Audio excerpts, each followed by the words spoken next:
আবার তানিয়ার সাথে ফটো। স্যার আসবো? হ্যাঁ আসুন স্যার। এত তাড়াতাড়ি? সরি স্যার, আজকে একটু লেট হয়ে গেল। হ্যাঁ আসলে সে তো হবেই। আমি তো তোমাদের সকলের দত্তক নিয়ে বসে আছি না, সব কাজ তো আমাকেই করতে হবে। এই তোমার এত ফোন কিসের আসে? হ্যাঁ বারবার ফোন করছি, ফোনটা কেটে দিচ্ছে। এতগুলো মানুষ প্রজেক্ট ফাইলগুলো নেওয়ার জন্য ওয়েট করে আছে, আর তুমি ফোনে ব্যস্ত থাকো। সবাই আসতে পারে, তোমার ঘুম ভাঙে না, ট্রেন লেট।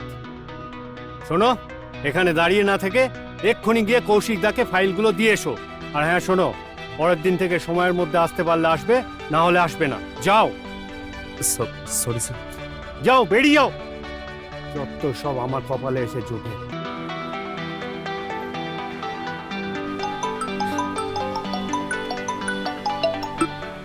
হ্যালো, আচ্ছা তুমি কি চাও কি বলো তো? তুমি কি চাও আমি সমস্ত কাজকর্ম ফেলে এখানে ফোন নিয়ে বসে থাকি? একটু বারবার কল করছি বলে আজকে বিরক্ত হয়ে যাচ্ছ, কাজ করতে পারছো না। আর তুমি যেটা আমার সঙ্গে করছো, আমি কি করে কাজ করি বলো তো? তোমার ওটা কাজ? কাজ না, নোংরা। তুমি নোংরা, তোমার মন নোংরা।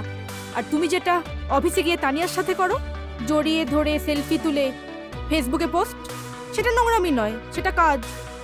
এই এই প্রিয়া, ভদ্রভাবে কথা বলো। হ্যাঁ, আমি এগুলো একদম সহ্য করতে পারি না। এখন তো খারাপ লাগবেই, তানিয়ার সম্বন্ধে বলছি না, খারাপ তো লাগবেই। সব জ্বলছে। এই এই রাখো তো।